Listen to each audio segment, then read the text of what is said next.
Probably the most exciting thing that we've been involved in is helping our national estuary programs plan and implement activities for improving our estuaries of national significance.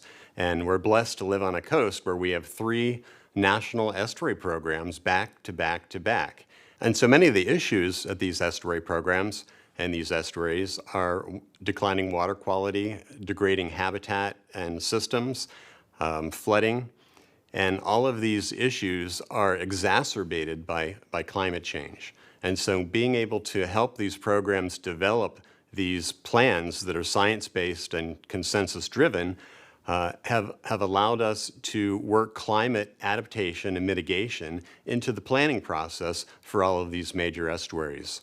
In addition to these comprehensive plans that we've helped the Bay programs work on, we've also done climate vulnerability analyses for Sarasota Bay and for Mobile Bay National Estuary programs, which identified the threats and began to look to see if they were able to continue their process for protecting and restoring estuaries in light of these threats.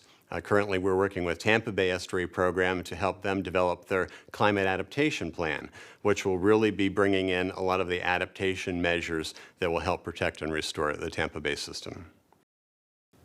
Well, in our position, I think the most important thing we can do is just keep talking.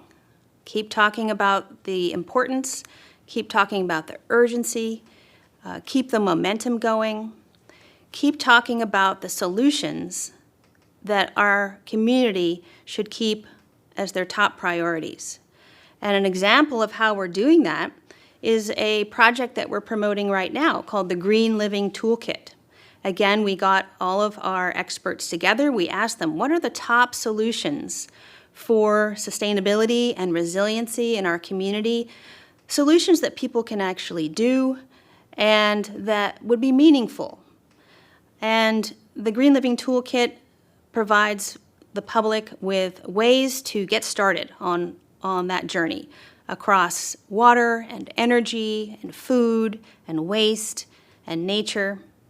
It's really a comprehensive digital toolkit that folks can start their journey on sustainability. It also provides recommendations for community-level solutions. Across all of our projects, we work collaboratively and strategically. We invite experts to get together, talk about solutions, identify what needs to be done, then we communicate that to the public and to decision makers. And many of these projects do germinate within the Science and Environment Council network of 40 science-based organizations across Sarasota and Manatee counties.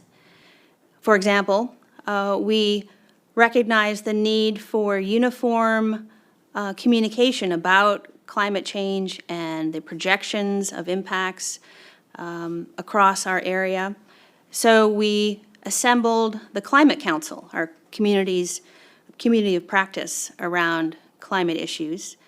And we convened business luncheons, we screened films, we even brought in national speakers. Another example is a collaboration we did with John Thaxton at Gulf Coast Community Foundation, where we convened a number of experts from the business community, from the nonprofit world, from government agencies, to figure out what was the whole universe of water quality solutions. And with our co-author, Steve Swaw, we put together the Community Playbook for Healthy Waterways, which is what we think is the first of its kind sort of cross-sector solution book for water quality issues. And that's been receiving recognition locally and nationally, actually, as an incredible tool that kind of brings it all together.